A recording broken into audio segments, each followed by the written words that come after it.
She thought it was just a rust bucket from a government surplus lot, a clunky, half-collapsed bus tagged ASIS. But when Charlie Mercer cracked open the side panel and saw the NASA seal beneath the dust, she knew this wasn't ordinary salvage.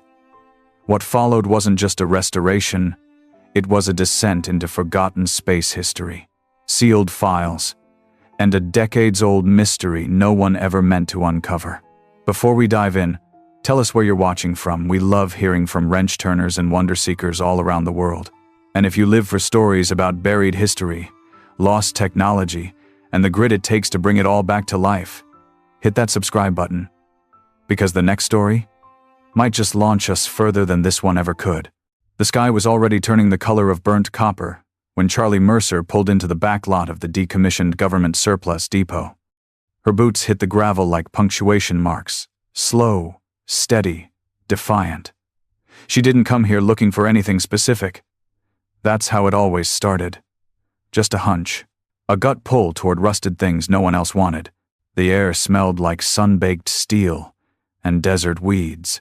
Rows of forgotten machinery stretched across the cracked tarmac, armored Humvees with their hoods gaping open, generator units half-scrapped for parts, trailers lined with peeling vinyl seats. But tucked near the fence, behind a pile of rusted air ducts and busted pallets, was something odd. It looked like a bus. Barely. Long, low-slung, and wide. The windows were either shattered or tinted too dark to see through, and what was left of the paint had long since given up. What caught her eye wasn't the shape, it was the silence around it. No auction tags, no clipboard, just the words, "Transport Unit Number B214, stenciled near the door in faded black block letters. Charlie ran a gloved hand along its side. The metal flaked off like old bark. When she opened the door, it creaked like a coffin. The interior was stripped down to bone, just a few bent seat frames, a control box bolted near the driver's panel, and dust thick enough to write in. She stepped inside anyway. The light shifted just right as she crossed the threshold. That's when she saw it. A curve in the underlayer of paint, different from the rest. She scratched gently with the edge of a worn-out scraper from her belt. Flakes fell away like dead skin, revealing something beneath a familiar shade of blue, circular, with ghost traces of red. Her heart skipped. No way. She kept scraping, faster now, her breath catching in her throat, and then it emerged, the unmistakable NASA insignia, half buried beneath decades of neglect.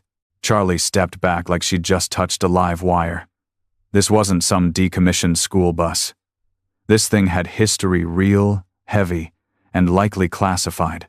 The auctioneer didn't even blink when she offered $100. "Sold as scrap," he grunted. "You haul it. You own it." It took her 6 hours and 3 friends to tow it back to her shop, just outside Ely. No one asked questions. They knew Charlie. They knew that look in her eyes when something mattered more than she could explain. By midnight, the bus was parked in Bay 3 of Mercer and Daughter's auto. The overhead fluorescence buzzed like a bad omen. She stood in front of it, arms crossed, boots planted, trying to process what she'd just dragged into her world. Old government surplus was one thing, but this was a whisper from the stars, and somehow, fate had chosen her to hear it. Charlie let out a slow breath and whispered to the darkness, "Okay, let's find out who you used to be." The next morning, Charlie didn't bother with coffee. She woke up thinking about that logo, the half-scraped NASA seal, and walked straight out to the shop, still barefoot, the Nevada air cool against the concrete. By the time the sun cleared the ridge, she was already in coveralls, gloves on, headlamp strapped tight. Inside Bay 3, the bus loomed like a rusted monolith. She circled it slowly now, not just as a mechanic, but as an investigator. Everything she'd thought she knew about her new project had been rewritten in a single hour. No VIN tag, no manufacturer plate, no paperwork. Just transport unit number B214, and that whisper of history beneath flaking paint. She started at the back, peeling off the warped fiberglass paneling one bolt at a time. Most were rusted through. A few broke clean off in her hand. But behind the rear wheel well, she found something that didn't belong. A small rectangular metal plate riveted into the frame, smoother and shinier than everything around it. She wiped away the grime with a rag and squinted at the inscription. Property of NASA, Kennedy Field Logistics Division, Asset ID, HW, B 214, retired, Class E, status, not for reuse. That last line made her pause. Not for reuse, she murmured aloud. Mechanics didn't get spooked easy.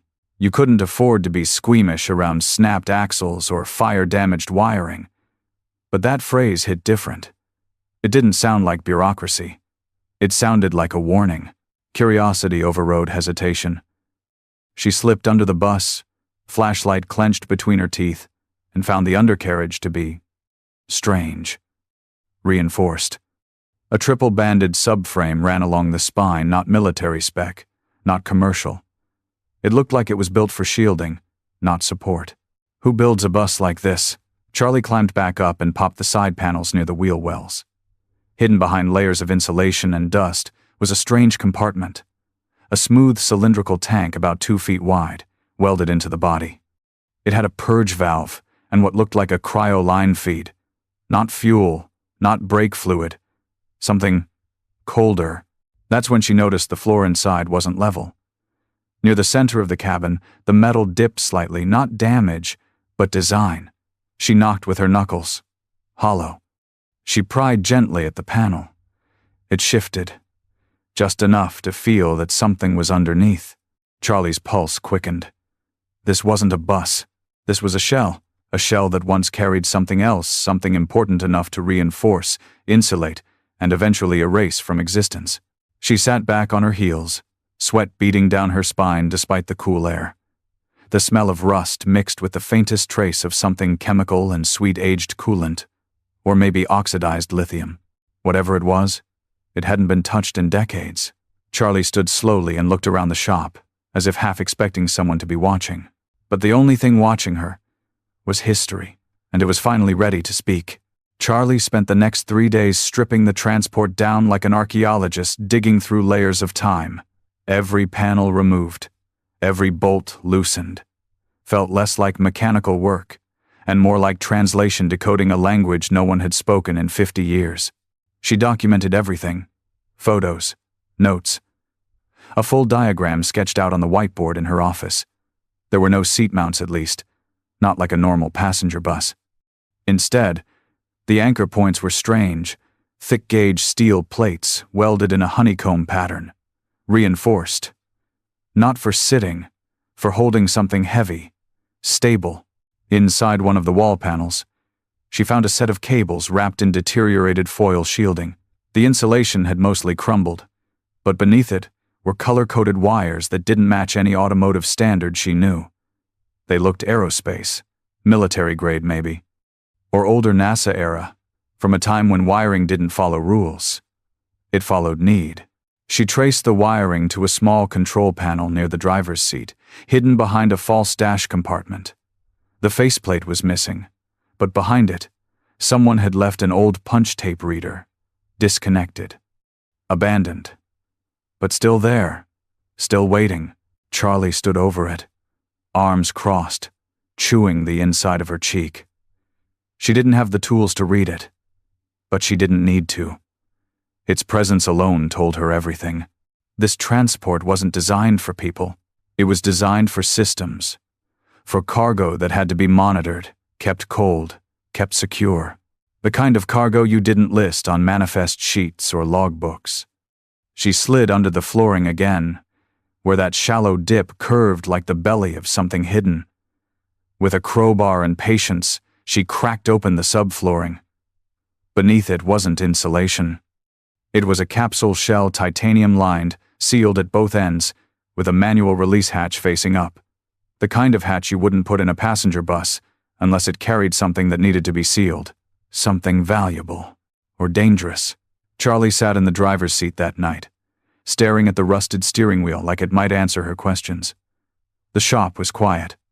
Outside, the desert wind kicked grit against the roll-up door. Her boots were streaked with oil and metal dust. Her hands trembled slightly, not from fatigue, but from a kind of awe. This wasn't an accident. This bus, this transport, had been buried, deliberately erased from databases, sold for scrap, forgotten in the Sunday. But something had gone wrong. Somewhere along the chain, the safeguards failed, and it landed in her lap. She didn't believe in fate. She believed in work, in grit, in bolts that broke and parts that didn't fit. But this felt chosen. Charlie pulled the rag from her pocket and wiped down the control panel gently, like clearing dust from a gravestone. "Who the hell were you carrying?" she whispered, and for the first time since she'd brought it home, the silence inside the bus felt heavy, like an answer was coming. The photo went viral in under an hour. Charlie hadn't meant to post it.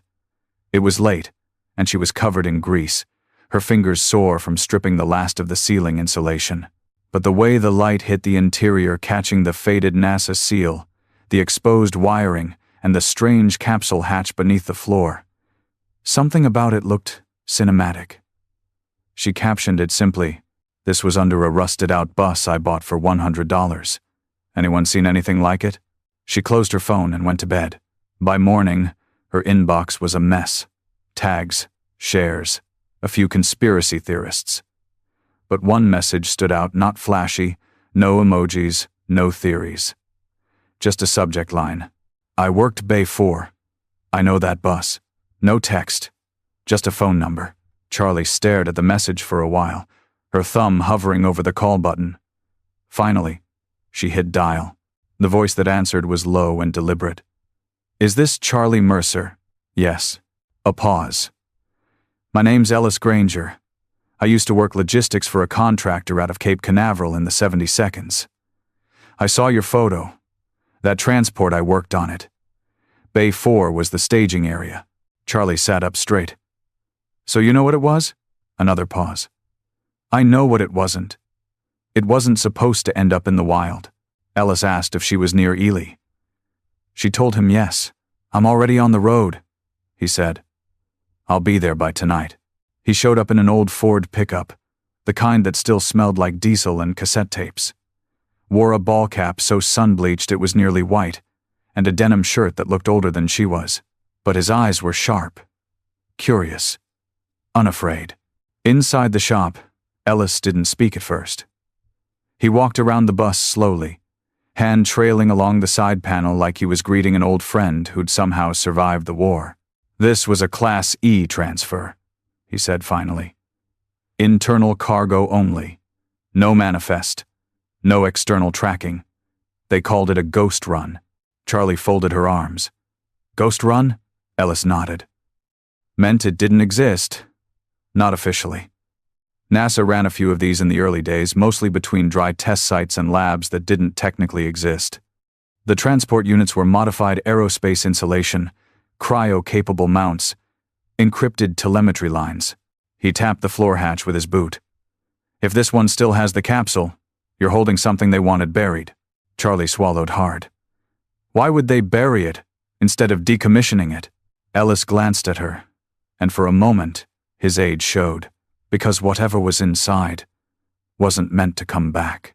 They stood in silence, the kind that filled a space like air pressure, the hum of overhead lights, the buzz of the desert wind outside, and between it all, a growing realization that this was no longer a mechanical mystery.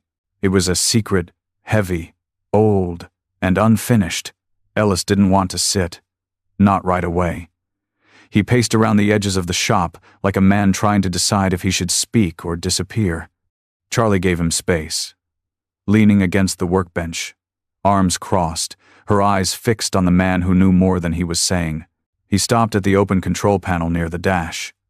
"We installed these ourselves," he murmured. "Old tech now, but back then, state-of-the-art. This one fed telemetry straight to the lab at Cape Canaveral. No radio. Hardwired only. Secure." Charlie stepped closer. "Secure from what?" He didn't look up. "From everyone. Including our own people." That made her shiver. Ellis finally sat.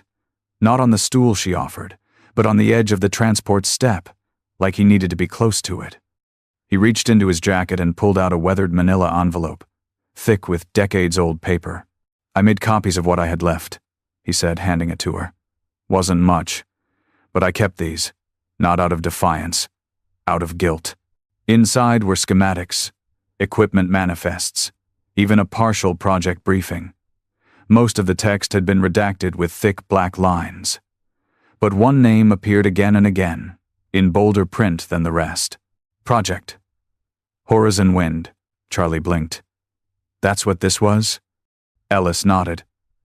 Horizon Wind was a joint lab test, part NASA, part private defense contract. They were working on autonomous recovery systems, not drones, something more. Experimental. We were told they were mobility capsules for advanced astronaut recovery. But some of us thought different. Different how? He hesitated. We weren't allowed near the cargo. Ever. We wired them, powered them, sealed them. But once they were loaded, we had to leave the bay. Some of the guys started calling them the coffins. Not because of how they looked, because they were always cold, even in summer, frost on the seals, and once the hatch closed, the whole bus would emit this low hum, like something was still alive in there. Charlie exhaled slowly. You think it's still in there? I don't know. And if it is, I don't know what state it's in. But I do know this. He looked at her now, eyes heavy, voice low. That transport was never supposed to leave the facility. Never meant to be auctioned. If it ended up here, someone screwed up. Or someone wanted it found. Charlie didn't speak. Her hand rested on the edge of the envelope, her thumb running along the brittle paper. Her mind was spinning with implications she wasn't trained to handle. She rebuilt engines, not erased government programs. Ellis stood. I can help you open it, safely. But if you do this, there's no going back. Once we look inside, he didn't finish the sentence. Charlie looked at the sealed hatch in the floor, silent, waiting. I think, she said, her voice steady now, it's already open. We just haven't caught up yet. They waited until after midnight. Charlie killed every light in the shop except the one swinging low over the bus, its glow casting long shadows across the walls. Ellis laid out his tools in ritual silence: thermal cutters, handheld scanners, radiation badges from a Navy surplus crate. It felt more like preparing for surgery than mechanical work. Charlie knelt beside the hatch while Ellis monitored the scanner. No radiation spikes, he said. No coolant leaks either. Whatever was keeping it cold, either shut down or ran dry decades ago. She braced herself and twisted the manual release handle. It groaned, resisted, then gave with a sudden mechanical pop, the sound of seals breaking after too long forgotten. The hatch lifted. A rush of air hissed upward, stale and cold as a cave. Inside, they found the capsule. Roughly the size of a small casket, it was smooth and matte black, bolted into a cradle that had clearly been custom-built for this bay. No writing, no markings, just a recessed panel on one end, a biometric lock, now dark and dead. They weren't getting in that way, but as Charlie reached to test the frame, something shifted beneath her hand. A soft metallic click, followed by a low flicker from the far side of the chamber. A hidden drawer had ejected.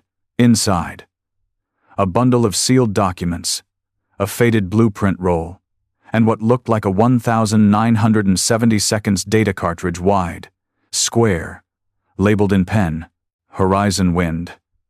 Mobility Spec V2. Divided by eyes, only divided by Cent Carter. Charlie spread the blueprints out on the shop table, careful not to tear the brittle edges. What she saw wasn't a recovery unit or medical pod. It was something else entirely. It had limbs, joints, stabilizers. Not a capsule. A suit. Not one meant to be worn, but piloted. Her pulse ticked up. The notes were scribbled in fast, desperate handwriting revisions, power flow paths, warnings about heat containment. The last page was a checklist titled, Horizon Wind, Final Test, Run Candidate 0. Next to it, a typed note half burnt on the edges, but still readable. Post. Abort protocols engaged. Life support status unknown. Transit unit sealed for indefinite hold. Awaiting next phase directive. Ellis sat down hard. They weren't just testing hardware, he said, almost to himself. They were testing occupants. Charlie looked at the capsule, suddenly aware of the stillness in the room. Not quiet. Still. Like something was listening. "We have to get this to someone," she whispered. Ellis shook his head. "No one you can trust. Not if those names still mean anything." Just then, the motion lights outside the bay door flicked on. Both of them turned. Through the slats in the steel garage door, headlights beamed in. A dark van, no plates. Just a glint of chrome under the moonlight, and the quiet click of 2 doors opening. Ellis looked at her, dead serious. Too late. They already know. Charlie didn't move. Neither did Ellis. The silence in the shop was total, the kind that comes just before a storm.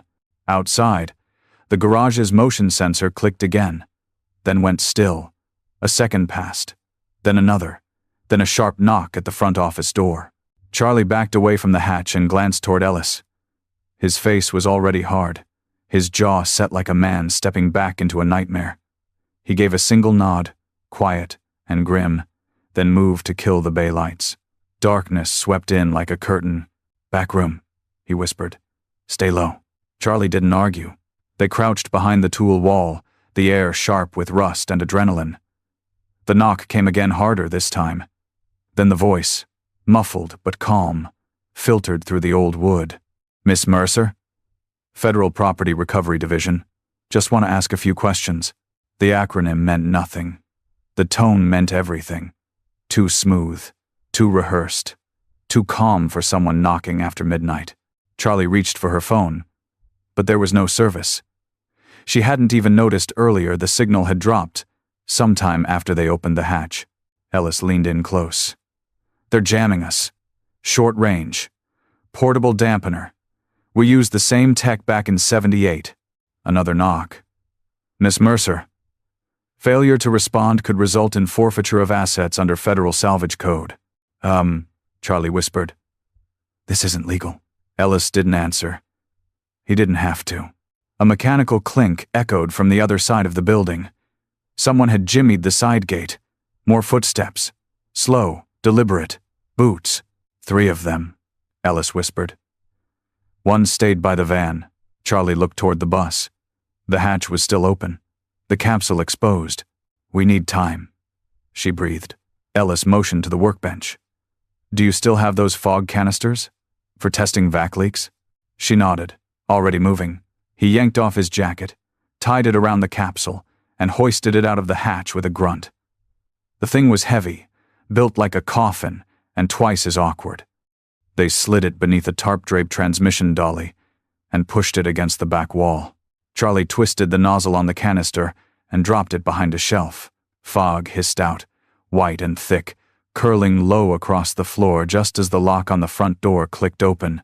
Someone stepped inside. "Miss Mercer?" The voice was louder now, echoing through the fog. "We just need to inspect the transport. Won't take long." Charlie's heart pounded.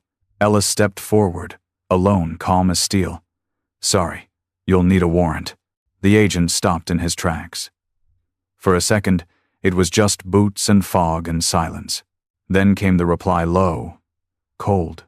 "This isn't about warrants anymore." From behind Ellis, Charlie rolled the fog canister toward the door and slammed the lights back on.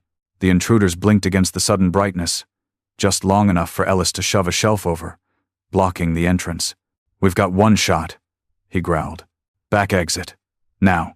They grabbed the capsule and ran into the night, into the desert, into the next page of a story someone wanted erased. The night swallowed them whole. Charlie gripped the edge of the capsule dolly as it rattled over rocks and dirt, the wheels barely holding under the weight. Ellis drove his truck like a man who'd done this before, fast, headlights off, tires whispering over the desert floor. They didn't speak for the first 5 miles, just breathed, just ran. Finally, when the lights of town were long gone behind them and the stars stretched out like witnesses overhead, Charlie broke the silence. "This isn't just old tech, is it?" Ellis's jaw was clenched, eyes flicking to the mirror. No, Horizon Wind wasn't a test program. It was a cover. For what? He didn't answer. The road narrowed. They turned off onto an abandoned firebreak trail. Weeds clawed at the undercarriage. Somewhere in the distance, a coyote howled. Charlie reached over and tapped the capsule's lid. There's someone in there. Or there was. Ellis parked the truck beside a rusted-out radio tower and killed the engine. That's what I couldn't prove back then. But yeah, we think they tested it once. Maybe twice. The second time, they didn't bring it back to base. They just sealed it. Said it was corrupted. Whatever that meant. Charlie leaned back, her voice barely above a whisper. And now I'm sitting on it. You're sitting on a Cold War secret that was never supposed to survive. That means you've got a target on your back, and not the kind you can talk your way out of. Charlie stared at the capsule. Her fingers twitched at her side. She wanted to open it, to know what had been hidden under the desert for half a century. I didn't sign up for this, she murmured. No, Ellis said. But you're in it now. So the only choice is run, bury it again, or find out the truth and drag it into the light. She thought about the letter they'd found, about the strange warmth the capsule gave off when her hand rested on the lid, about the knock on the door, the false calm, the van with no plates. She knew how to run, but something in her bones wouldn't let her. I need to know what's inside, she said finally. Ellis nodded once. Then we go to the source. Charlie furrowed her brow. You mean the Cape? No, he said. That's all a museum now. We go further inland, to where they built it, to where they buried what didn't work. He reached into the glove box and pulled out an old oil-stained map. Marked in red ink was a location in the Nevada desert, miles off any paved road, circled and labeled only with a single word, Wind Hollow. Ellis looked at her. That's where Horizon Wind was born. If we're going to open this thing, we do it where it started. Charlie stared at the map, and for the first time since buying that rusted-out bus for $100, she realized she was in the middle of something no one was supposed to survive. Wind Hollow didn't show up on GPS. They drove, with the map wedged between them, Ellis navigating by memory and instinct. The terrain turned harsh, quickly jagged rocks, dry riverbeds, sun-baked earth that hadn't known footprints in decades. The truck groaned beneath the weight of the capsule, but neither of them suggested turning back. Charlie had never seen the desert look like this, so silent it hummed. Every mile further felt like traveling backward in time. The air thickened with something heavier than heat. History that didn't want to be remembered. By the time they reached the outskirts of Wind Hollow, the sun had dipped low enough to throw long copper shadows across the sand. All that remained of the site was a perimeter of half-buried concrete pylons and a sagging chain-link fence, rusted to lace. The gate lay on its side, twisted open like a jaw that had been forced wide. Past it, skeletal buildings stood sun-bleached and silent test bunkers, observation towers, a collapsed control shed. Time had erased the name from the main gate sign, but faint outlines remained. Horizon Wind, divided by Phase 3. Access restricted. Charlie stepped out of the truck slowly, the desert wind brushing her sweat-soaked hair back. Ellis said nothing. He just opened the tailgate, revealing the capsule, still strapped to the dolly, sealed and silent. They wheeled it toward the largest remaining structure, a concrete bunker carved into the hillside. The entrance was sealed by a rusted steel blast door, welded shut decades ago. Charlie stared at it, her hand resting on the capsule's side. Why here? She asked. Why bring it back?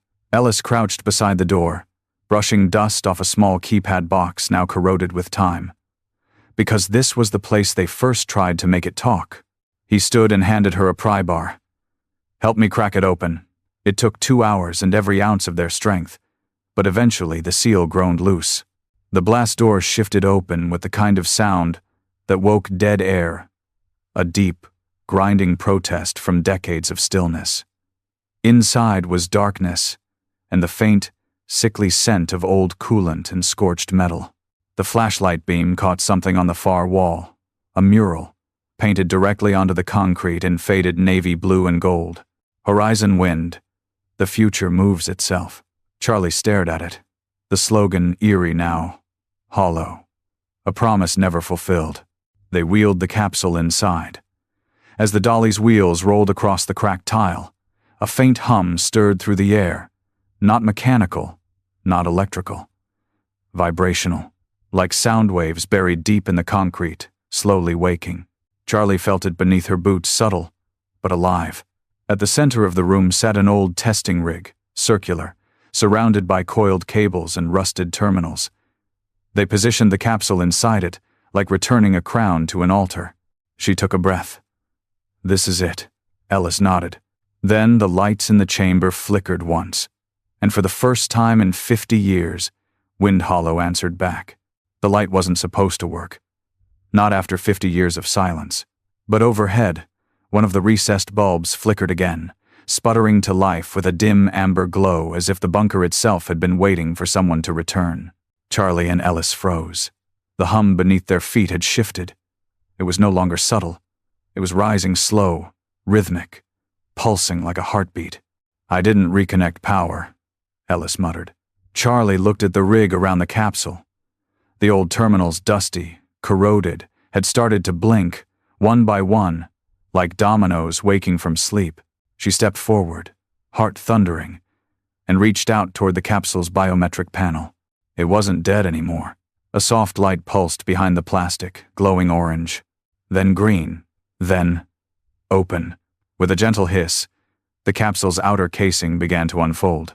Steam vented into the cold room. The metal creaked softly as the lock disengaged, and the top panel lifted on its own, silent, smooth, impossible. Ellis stepped back, muttering a curse under his breath. Inside was a humanoid frame, skeletal, armored, sleek. A suit, but not just a suit, a system. Muscle-like servos ran along its limbs, coiled in a posture that looked like it had once curled around something or someone. The interior was scorched in places, stained in others. But what struck Charlie most was what was mounted in the chest cavity. A small, sealed data core, blinking red. She leaned in and saw the marking etched on the alloy plate beneath it. Candidate 0 divided by S. Carter divided by declared Mia 1974. Ellis went still. Carter, he whispered. She was one of the engineers. Brilliant. Quiet. Said she didn't believe in sending machines where humans hadn't gone first. Charlie stared at the data core. They didn't just test recovery suits. They tested them with people inside. Ellis looked sick. And when it failed, they buried it. Buried her. Charlie reached for the core. As soon as her fingers touched it, the hum in the room spiked, not violent, but responsive. The rig's ancient display screens buzzed to life, flickering with static, then aligning into a single line of green text.